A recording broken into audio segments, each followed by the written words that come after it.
So I'm going to kick off. I'm Ale Armellini. I'm Dean of Learning and Teaching at the University of Northampton. Today, I'm going to share a few ideas with you on the notion of active blended learning and the journey that we've been we've been on at Northampton for the past few years, since round about 2014, when we decided to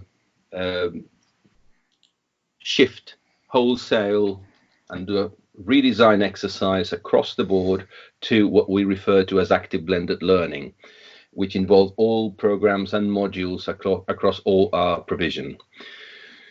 So I'm going to share a few ideas on this. I'll share some research findings on it, and hopefully we can then exchange questions and answers on the lessons learned and how they might or might not apply in your scenario.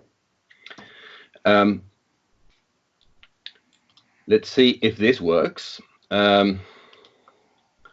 Hopefully you can see a diagram there with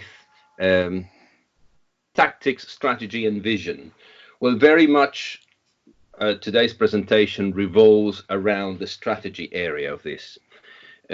We are reaching the end of a 5-year process with course redesign. That has been our strategy at the University of Northampton for the last 5 years. That's coming to the end, and we're moving to the next stages of active blended learning 2, or another name that hopefully we'll come up with, which is slightly more exciting than ABL 2. But that's very much the area where we are operating, the strategy part of this diagram. Let's begin with what we mean with the terms, with the terminology.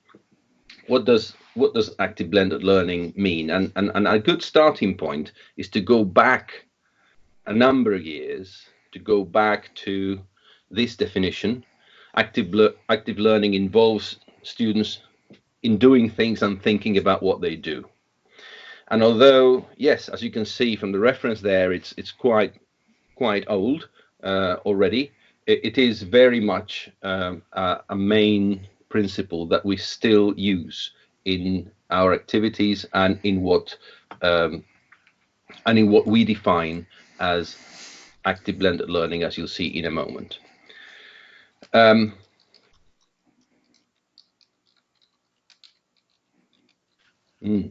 Interesting. Here we go. Probably a bit of a messy part of this is what blend means, and that blend, usually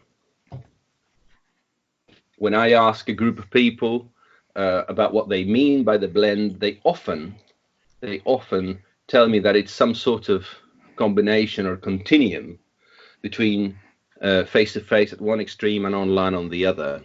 And if there is one thing I would like you to leave this session with and think about, is that that is really not the case as far as our definition goes. In fact, blended is a much more interesting, much more complex, much more exciting concept than a pure continuum between face-to-face and online. It's much more messy as well and difficult to manage. It could look something like this, where yes, you have one possible technological, if you like, aspect of face-to-face to online, but there are many other variables, there are many other components of any blend, of any mix, of multiple colors, of great diversity, which provides multiple opportunities for things to go wrong, as well as multiple opportunities to engage and motivate ourselves as tutors and our students, of course. So the blend bit, which has not really been defined in the literature other than these discussions between sort of face-to-face and online, that can provide us with plenty of other elements that we can put into the mix to define what we really mean by the notion of active blended. So this is what we mean. Active blended learning for us is an approach, a pedagogical approach that combines, most importantly, sense-making activities with focused interactions of the three types: learner-learner, learner-tutor, learner-content, in all sorts of learning settings, inside the classroom and outside the classroom. Active blended learning tries and focuses the practices around it, engage students in knowledge construction. It engages students in reflection and critique, in learner autonomy, and of course, on the achievement. It focuses on the achievement of learning outcomes. So this is what we mean in one slide by active blended learning. We say, or we would like to argue, that a course follows an active blended learning methodology if it meets three criteria. The first is it's taught through student-centered activities, and that's part of the sense making. And by that, what we mean is what matters is not the content, but what students do with it and why. And that's sometimes a pretty tough concept to to convey to colleagues, because they are wedded. They love the content, and they say, "Oh, my students love my lectures." Actually, I love my lectures. Actually, do all your students love your lectures? You get to the point where I am my content, and that is what that first bullet point wants to address. A course is taught through ABL if what matters is what we do with the content rather than the content itself. As a campus-based institution, Northampton has a core collaborative face-to-face element focusing on high quality contact time. That's what our students expect. That's what the parents expect as well. And finally, the ABL element, the third element of ABL there, refers to change maker, which is part of the ethos of the University of Northampton. Change making is defined as identifying social problems and doing something about them. And we have change maker attributes and learning outcomes embedded in all modules across the entire provision. So those three things are key in the definition from the previous slide. So if I showed you something like this, some of you may have seen this. This is often labeled something like the flipped classroom. The flipped classroom is a term that people think is new and sexy, when in fact it's maybe a couple of thousand years old, conceptually, of course. But the term flipped is apparently gets people excited. The problem with this is that it doesn't work very well. It certainly doesn't work very well in that format. There are bits that are missing from this. And that's what we try to address through active blended learning. If I showed you this one and I asked you, well, what is missing here? What's missing here is actually the central part of the definition, the sense-making part of the definition. Again, what matters really is not the content that academics and experts produce. What matters is what students make of that, the sense-making part of it, the ownership of that, the application of that. So in one slide, this is what we mean by ABL. Yes, we do have content. Yes, we want students to engage with it before, say, for example, attending a face-to-face session. But we have to consider the two blocks on the left as a single bigger block, which is content and the structures or the scaffold that enables students to own it, to make sense of it. If all we do is send students to read this, watch that, access the other, that won't be enough. We need to be far more sophisticated than that. We need to be far more expert than that when it comes to learning and teaching practice. We need to create artifacts that enable students to create their own artifacts. We need to create scenarios for learning that go beyond asking questions. We need to provide adequate pedagogic scaffolds for learners to make sense of things. And this is certainly true in the context of the University of Northampton, which is a recruiting institution where students come with much, much lower entry profiles than is certainly the case at Liverpool. And that poses a range of challenges in relation to how we teach them. If we avoid, if we forget, or we do badly in the sense-making part of this diagram, then we have problems. And we have problems in the areas of progression, in the areas of retention, and in the areas of student satisfaction. This is exactly the same slide, but because the previous one is very blocky and rigid and linear, when we present it in a slightly more cyclical way, people feel more comfy. So this is exactly the same information presented in a more user-friendly manner. Now, is this prescriptive? Absolutely not. We can play with these things in any way we want. What we do not want to lose is our ability to create pedagogically sound learning environments. And within that, the sense-making part is key. So, what's happened as time passes is people's thinking evolves. Of course it does. And we have, in this version of it, removed all references to classrooms, and we have combined the two blocks of exposure with sense making into one, the one at the top. And we have integrated the tutor moderated, tutor facilitated. Bear in mind that the Quality Assurance Agency does include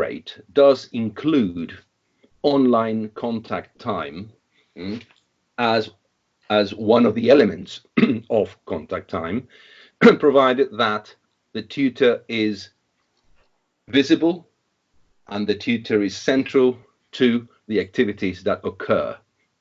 Now, that doesn't have to be in real time. It can be asynchronous, of course, but there has to be teaching presence as well as cognitive presence and social presence in that.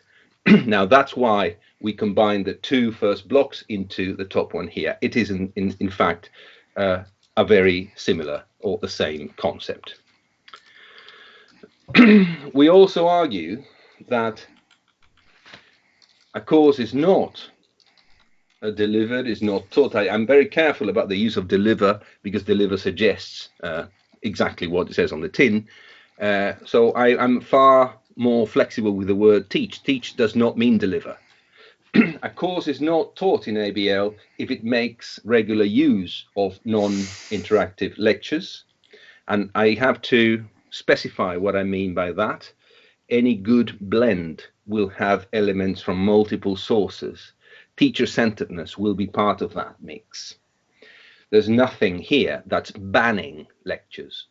What we're saying is that if a lecture is the only element in the toolkit, we've got a problem. If asking questions is the only element in the toolkit for student engagement, we've got a problem. That's what we mean here. The second point is if your VLE is a content dump, we've got a problem. If online activity is just an additional element to the face-to-face sessions, then we have a problem, because you end up with a parallel track course. The bit that happens in the classroom, the bit that happens online. That's not a blend. That's two things that don't mix. We have to bring the two together. And that's why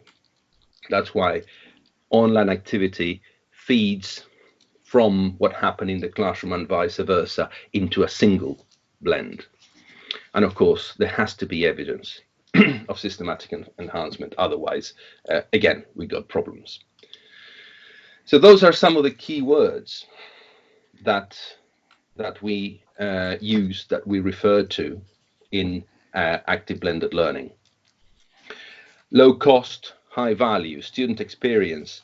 Yes, digitally rich, teaching excellence, student voice. All of that is part of ABL.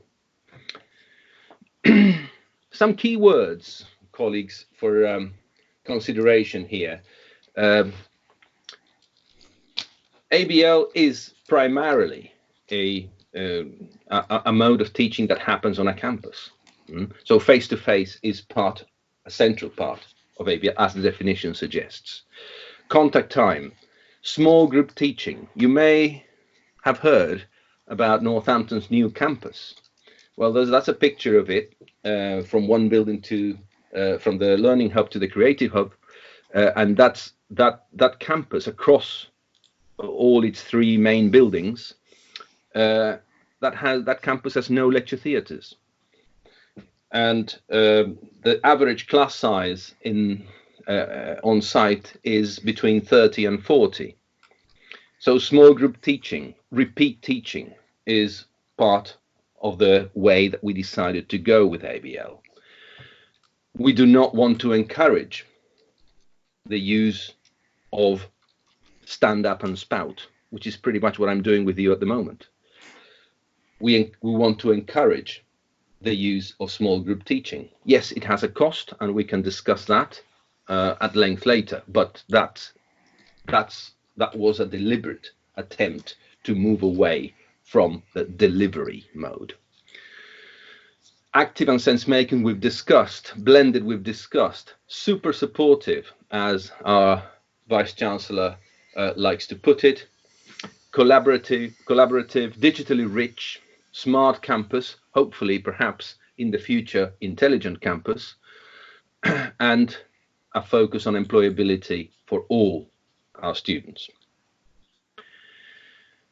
This is an interesting one, because as the notion of active blended learning was permeating the various layers in the university in the last 5-6 years, a number of myths emerged from all parts of the academic environment. Oh, ABL means everything's going online. Oh, we'll lose our jobs because everything will be self-taught. Nothing like that was ever suggested. Put your content online, therefore your students do ABL. Well, what a load of nonsense. ABL reduces contact time. Wrong. It adds to it, and it particularly adds value to it. ABL was conceived to save space. No, that was not true. Use Blackboard Collaborate or Skype or Teams, and you'll be fine. As long as you don't lecture too much, you're okay. All of those things were things that colleagues started spreading, and we had to address through multiple sessions, roadshows, and in some cases myth-busting sessions, because the level of rumors was really getting beyond our control. As the process unfolded, we've done a number of research projects around it. At the moment, as we speak, we have 3 articles under review on this. So I'm just going to share some elements of the findings. Not all the findings are great at this point, but I just want to share some of those with you. Apologies for the quality of this slide. It's not very pretty. I'm not sure why, but the question here was, okay, where do you position yourself? We asked members of staff, where do you position yourself in relation to learning and teaching? From, just imagine a point where you stand up and lecture, and highly teacher-led, focused on content delivery, and that's the bottom of the slide, to a highly active, student-centered approach, delivered as a blend. And it's interesting that as you can see, the vast majority of respondents, this was through a staff survey and in-depth interviews, they positioned themselves closer to the top in this case, student-centered and so forth. However, when you ask them, they say, "Oh, I miss my lectures. I want to have my hour where I can just talk at people."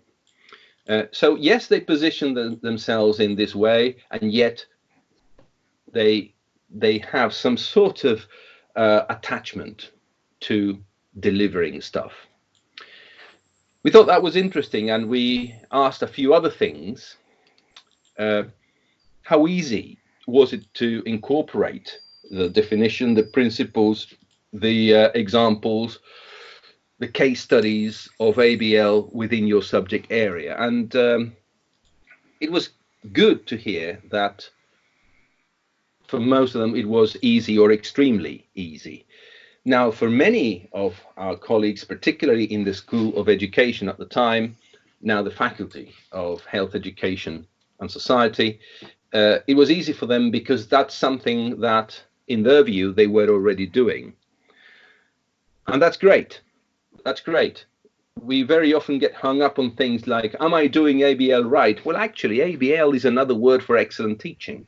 Excellent teaching in smaller groups, excellent teaching with interaction at its heart, excellent teaching with personalization, time on task at its center. That's what ABL is. And certainly many of our colleagues were doing that, and were doing that very, very well. For others, it was a bit of a jump. For others, this represented a threat. For others, this was an attempt by the university to rob them of the perhaps only approach to teaching. And that, which was usually highly teacher-centered at the bottom of the previous slide, that generated some problems, which at one point, a couple of years before the move to the new campus, we said, look, this is time to think about your academic future. If you're not prepared to embrace this, maybe Northampton is not the place for you. In other words, as the Vice-Chancellor put it in one of the roadshows, this is a time to either join the bus or get out of the way. Now, that was a bit brutal at the time, but it captured the essence of the message. Look, this is the direction of travel at Northampton. We are not doing this ABL business because the campus has no lecture theatres. It's the other way around. The campus has no lecture theatres because we're doing this. This was an opportunity for us to shape the campus from scratch. Perhaps a once-in-a-lifetime opportunity to shape a campus from the ground up according to a particular view of learning and teaching. We must not forget that. The campus gave us a deadline. We wanted things more or less in place by the time we moved, but the campus was the response to a view on learning and teaching rather than the reason for doing what we did. We also asked members of staff about their perspectives on the student experience as they saw it with ABL. And a number of things emerged. I selected a couple here. Development of collaboration skills through a learning environment that promotes group work, that promotes interaction, that promotes the three types of interaction: learner, learner, learner, tutor, learner, content. And the second one is about putting the students at the core of module design as part of our large scale, at pace, at scale of module and program design and redesign. We invited many students to be part of our redesign workshops, the highly structured Cairo workshops, for which we have used the Carpe Diem model, on which I've written about in the past. Students are invited to those, and where appropriate, we invite employers, of course, academic librarians, learning technologists, learning designers, putting students at the core of that. Did that help? It did, although sometimes the contribution of students in those workshops is of mixed quality. We have to acknowledge that. On the left, we've got enablers. On the right, we've got barriers to the implementation of active blended learning. So on the on the barrier side, the most significant, the most prevalent barrier to the implementation of active blended learning was, again, student engagement. So you might remember from the beginning, I said, well, we've got to do better than asking questions. We've got to do better than sending students to read that or watch the other. Still,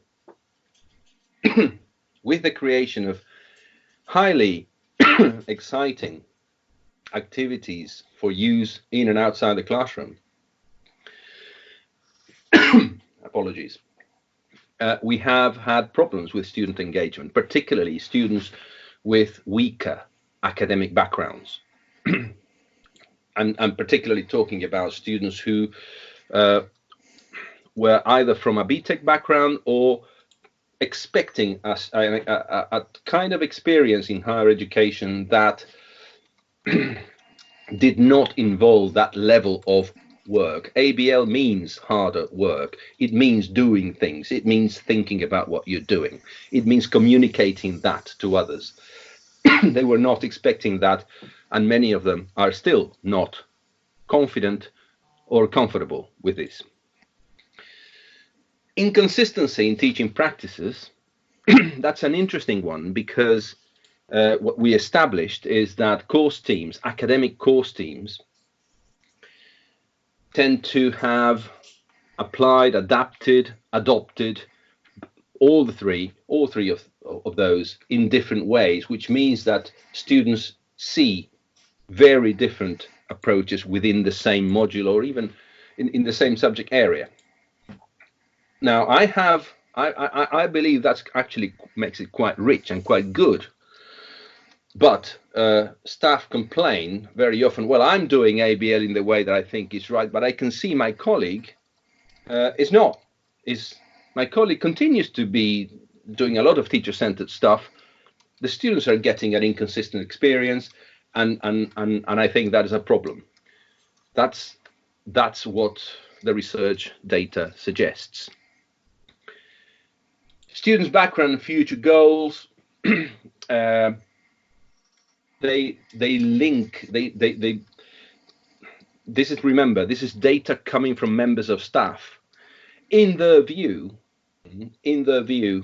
the background of students and the conceptualization of employability, or what that means, doesn't always link up to or marry up to what we're doing with them in the classroom, in the lab, in the field. That's what that third barrier refers to. And of course, excessive workload time is the final barrier. On the left-hand side, technology, particularly since the move to the new campuses, has been an enabler. There's quite a lot of tech available. It's a decluttered environment. We have no data projectors. We have no fixed PCs. We have no cables or mice lying around in classrooms. Everything is bring your own device for staff and for students. You connect ideally wirelessly to the screens on the walls in each teaching room. You always have a plan B, of course, but that's that's the technology-rich environment that we created, and that is seen by staff as an enabler to the deployment of innovative teaching practices. Small group teaching, I discussed that before, average size 30 to 40 seater rooms. Repeat teaching, much more teaching presence as well as social and cognitive. Lots of better, more fluid interactions, and the promotion of group work. All of that, as part of a redesigned package, have been enablers of the deployment of ABL in the last few years. I've been focusing on the bottom left of this diagram, the ABL part of this diagram. But there were other projects running at the same time. The development of a framework of graduate attributes, or perhaps better labeled graduate capital, and a complete wholesale review of our assessment practices. The three of these projects were running concurrently. So we were redesigning for learning and teaching, but we were also redesigning for better assessment. And there were many reasons for that, which I can discuss with you as well. One of them being out of sync with the volume of assessment across a sector. Now, these three things meant that staff were under quite a lot of pressure from multiple angles to do things differently, to rethink their teaching, to rethink their assessment, to think about the embedding employability outcomes across the provision. So if you remember this is John Biggs' constructive alignment model. Of course, you will remember that from learning outcomes, learning and teaching and assessment, typically operating at the module level. Yeah. Now we can expand that. Remember that slide. Remember this slide. We can expand that to the program level, which I refer to as the MISO level. Rona Sharp and I wrote a book chapter about this last year, where you can see where the small triangle in the middle expands onto the program level alignment. So you suddenly begin to have this alignment operating not just in your day-to-day learning and teaching, but in your wider program design. Now we can expand that further into what we have at Northampton as your graduate attributes. At the top, your learning and teaching in the bottom left, and your assessment reform on the right. And we can, of course, de-Northamptonize this. It's exactly the same diagram, but approaches to learning outcomes, institutional approaches, learning and teaching, and institutional approaches to assessment. And we're still operating at the macro level. Now, interestingly, you can operate one step further, which is what we've been writing about in recent months, which is exactly what we had in the inner triangles, but operating at the really strategic level beyond the learning, teaching and assessment phase, the green one. You can go yellow in this one and keep your institutional approaches in each corner. And we can talk about the development, implementation and evaluation of institutional strategy, insofar as it affects all stakeholders in the university. All of this hinges, in the case of Northampton, in a digitally rich campus, it hinges on the notion of digital literacy, competence and fluency. And again, there's a lot written on this, and this is not the only view of the world, but this is what we mean by literacy, competence, and fluency. With support, I can do things. I can do things autonomously, and I can bring others in the process of change and growth. Or, if you like, my knowledge and understanding of digital, my practice, and shaping and influencing the practices of others. I borrow this slide from my colleague Julie Salmon, who has talked and written about education 1, 2, and 3 over the decades. And this is probably a good time to think about the gap to the right of this. And I do realize that not many of us feel that comfortable with the labels education 1, 2, 3, and so forth. But it does beg the question, what does education 4 mean? And that's an idea. That's a possible idea of what those things look like at education 4 level. Students as partners, learning as active, augmented, and personalized, knowledge as co-developed, refined through collaboration, academics as partners, teaching as ambitious, adaptive, flexible, graduateness, future-focused, ethical citizenship, technology negotiated, intelligent, integrated, normalized, and locations for learning as purposeful, AI-enabled, and diverse. So I'm going to stop there and open the floor to questions and discussions and expressions of horror and everything else that people might have as their reaction and response to this.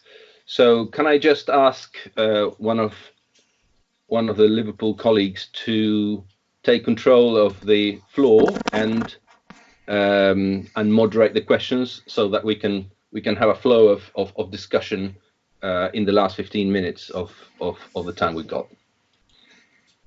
Sure, I'm happy to do that. We've got a couple of questions in the chat. I don't know if you can see them, Ali. If not, I can read them to you.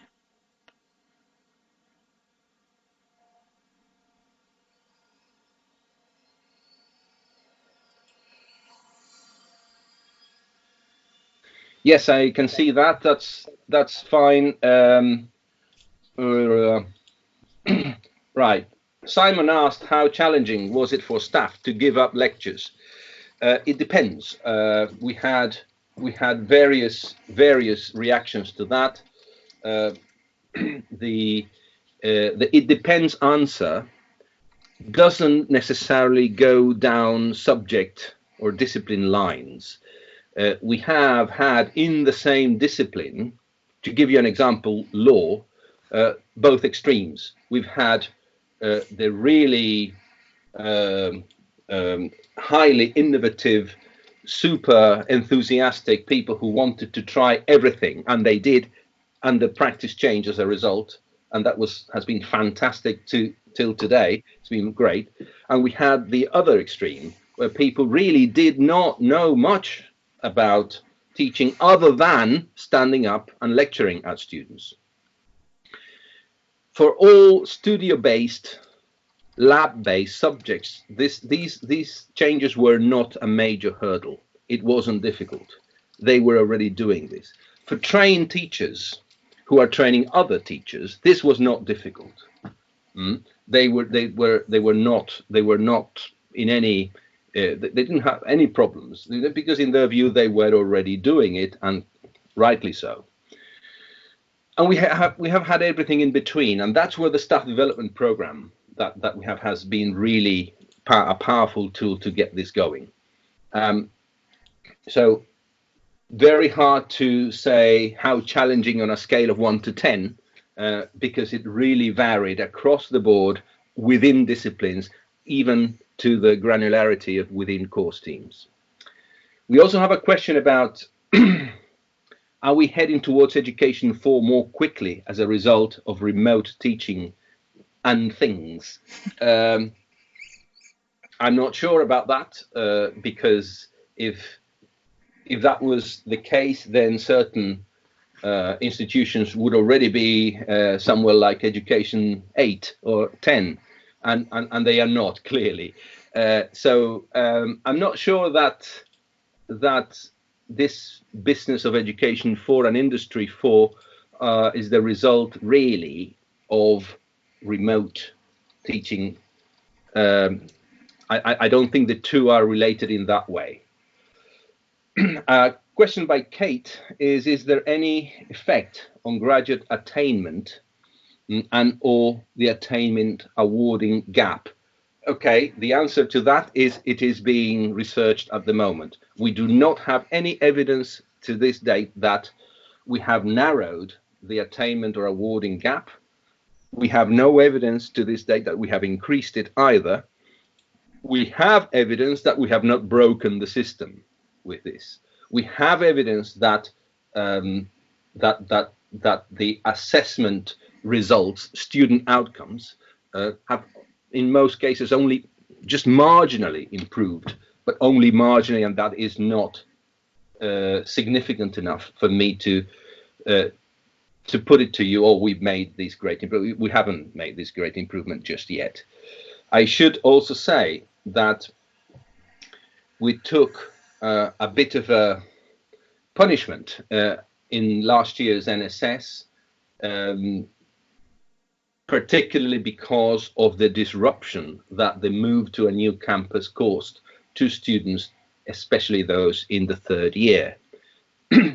So it has been and continues to be quite difficult for us to isolate the variables involved in measuring these things. The metrics are always contaminated with other things that were happening at the same time as the shift to active blended learning. The key one being the big mess that was shifting students from certain halls of residence to others, shifting students from one learning environment to another, teething problems associated with anything that you could imagine on the new campus, particularly in the first few months, from IT and Wi-Fi to toilets, all sorts of things were happening, and that has really shown its impact on the NSS results we got. Once we are beyond that period, and hopefully we are now, the NSS that's currently open will hopefully show some improvement. Let me just have a look. Is the effectiveness, asks Simon, is the effectiveness of ABL more about tutors' engagement rather than issues around particular disciplines? Yes. As I indicated in the a few minutes ago, just think ABL as excellent teaching with a few key words in mind. Those key words, as you know, being sense making, time on task, personalization, teaching in small groups, interactions of all kinds. That is what good teaching should be in this environment. So is really ABL anything new? No, absolutely not. All the theory that underpins it is old theory, is known theory. What is probably new is putting the notion, the concept of ABL in a pretty explicit manner and giving it a name that people can relate to. Colleagues, you will have seen multiple learning and teaching strategies across the sector globally, and many of them say pretty much the same things. Oh, the student at the center, oh this, oh that fantastic student experience, probably one of the most used and abused terms in recent times. We wanted to take a slightly different approach to this. That, well, this is how we teach here. This is what we value here. These are some examples and case studies, but ultimately we're talking about excellent teaching. And excellent teaching takes multiple forms across the entire provision. We cannot prescribe, and we would not ever wish to prescribe what that looks like in your classroom. The agency to decide what's good for your student remains with a tutor. And that was one of the key principles of rolling it out and bringing people with you in the process of change. How do students, ask Tia, how do students transition to this new system? Are they given additional support? they don't transition to the new system. They they are very, we are very clear to our future students as they apply, as they come to an open day. We're very clear to them about what teaching looks like at the University of Northampton. They know, hopefully, at this point, having moved and with the new spaces and so forth, the new tech, they know what to expect now in a way that they didn't maybe 2, 3, 4 years ago. Now, they are given probably more support than any other university where I worked before, and I worked at 4 previous universities. The level and the amount of support that they get is enormous on all sorts of things, from academic skills, learning development in its widest sense, financial, mental health, social, all sorts of things. And in particular, in relation to learning and teaching, we all of our teams in Library and Learning Services, Institute of Learning and Teaching, and others centrally and in the faculties, we keep the notion and the mantra very clear. We are proud of excellent teaching. We are TEF Gold for a reason, and we want to maintain that. We want to give you a student-centered experience that enables you to go to the world of work and succeed there as well. That approach manifests itself in multiple forms of support to students. So that's a long answer to say, yes, they get tons of support. I would be really keen to get one of the participants to grab the microphone and ask something verbally, so at least I get to hear people's voices rather than reading the chats. Is that possible? Yeah, sure. Does anybody have a question that they'd be happy to ask using the microphone?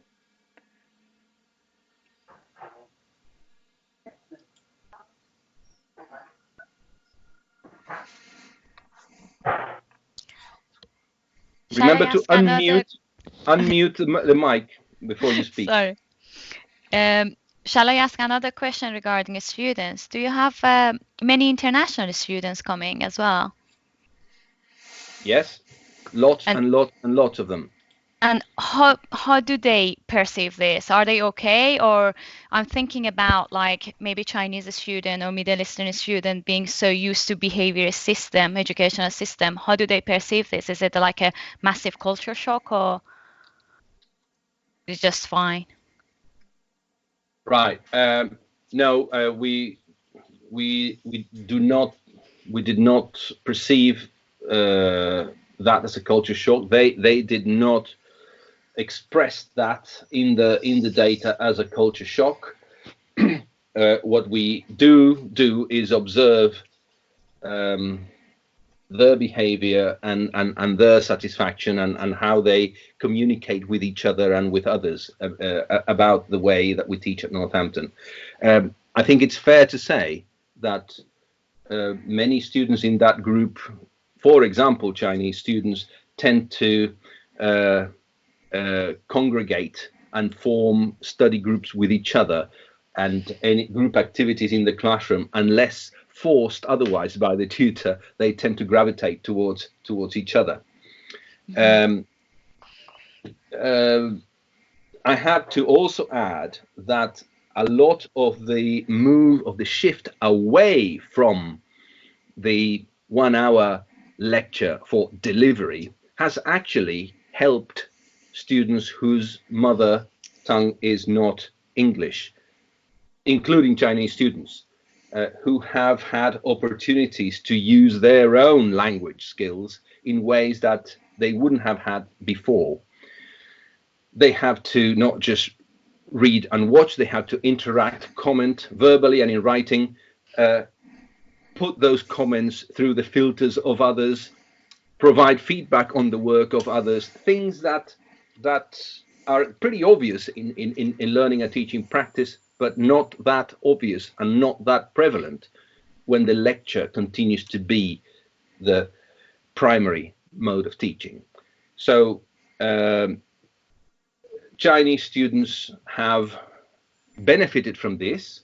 They tell us that, but there is no single answer that captures the views or the feelings of all of them. Clearly, there are multiple differences, as there are across the board. As for the other part of the question, international students, yes, there's a huge influx of Indian postgraduate students in recent months and in the last couple of years. They seem quite happy with this. Bear in mind that at postgraduate level, groups tend to be smaller anyway, and that is a brilliant environment to use multiple techniques associated with ABL. Thank you. I hope you don't mind. I'll jump in, Ali. I have a question, particularly interested in this wonderful idea that you've been able to design a campus around a teaching model. So I wonder if you could just quickly say, what do you think has been the biggest challenge around that, but what do you hope is the biggest success? Okay, it gives me a chance to be a bit more philosophical about this, I suppose, because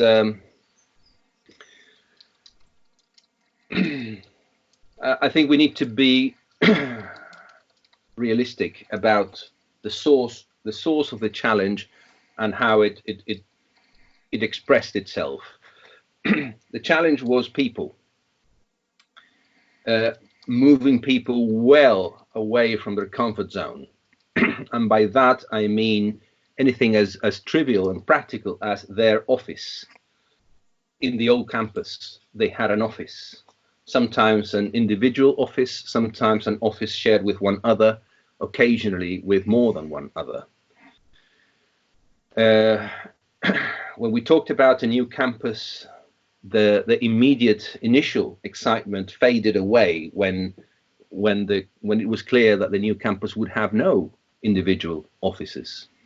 And indeed, when I speak about this at conferences like yours today, and I have to say particularly in Russell Group institutions like yours today, I've seen colleagues hoping, because they told me afterwards, hoping that no one around them gets ideas from this, because they really did not and do not like the idea of losing the private space between the four walls of their office.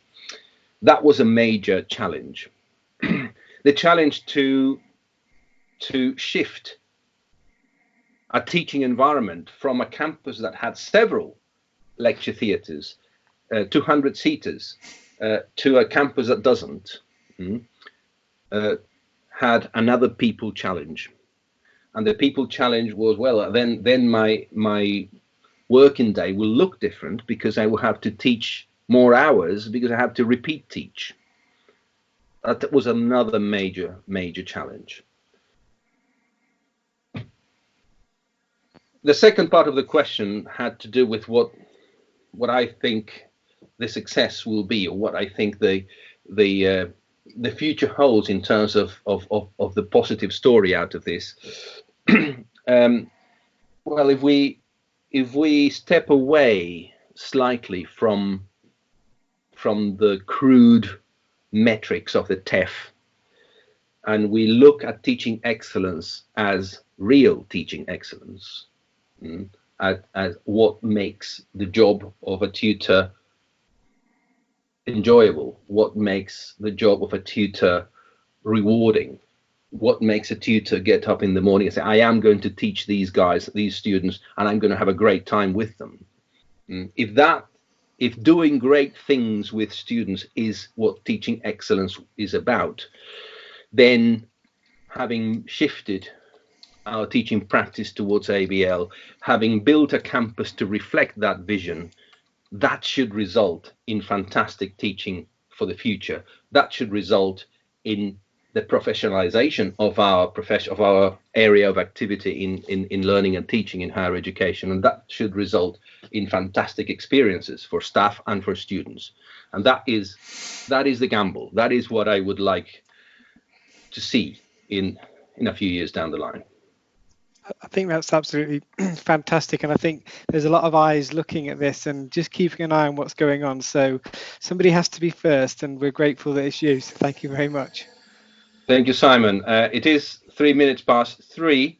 I would like to thank you all for taking part in this session, for your engagement, for your questions, for listening, for taking part generally. Thank you, Simon, Tia, and Rachel and colleagues for inviting me. I think we are bringing the session to a close. Is that right? Yes, thank you so much for accepting all of the changes, and I really enjoyed it. Thank you. And we will, am I right? You said you uploaded your slides, so we will email participants and whoever express interest if it's okay with you. And we probably share the recording somewhere. We will let you know. No problem at all. Thank you all so much. Thank you.